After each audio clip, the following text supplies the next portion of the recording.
தம்பி இப்பவும் சொல்றேன் தம்பி, நான் வண்டி நம்ம வண்டி கரெக்டாக போயிரும் தம்பி.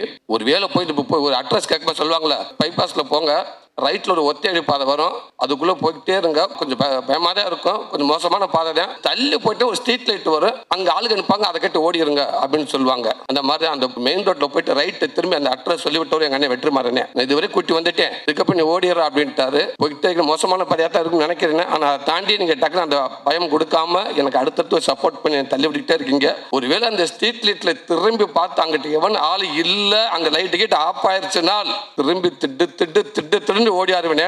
அந்த பைபாஸ்ல எஸ்கேண்டு ஒரு டிராவல்ஸ் வருமனே, அந்த டிராவல்ஸ் வரும்னே வந்து டிராவல்ஸ்ல டக்குன்னு ஜம்ப் பண்ணி படியில் ஏறிவேன் தம்பி. சாரிண்ணே, பிரேக் பிடிக்கலண்ணே, வண்டி நேரம் போயிடுச்சுனே அப்பெல்லாம் சொன்னா நடக்கவே நடக்காது தம்பி. ஒரு பஸ் 2 கீ இருக்கு தம்பி அந்த பஸ்ஸுக்கு, எனக்கு இங்க வந்துட்டாங்கயா. உங்களுக்கு அதெல்லாம் அப்படிலாம் ஒன்று நடக்கிறதுக்கு வாய்ப்பே இல்லைன்னு. உங்களுக்கு அப்படியே ரூட் ஏதாவது அங்கே ஏதாவது டவுட் இருந்தால் கூட உங்களுக்கான ரூட்டை நீங்களே அமைச்சிக்கிறதுக்கு உங்களுக்கு தெரியும். அப்படியே இது எதுவுமே இல்லைனாலும் 4 ஹோட்டல் இருக்கு பிஸ்னஸ்.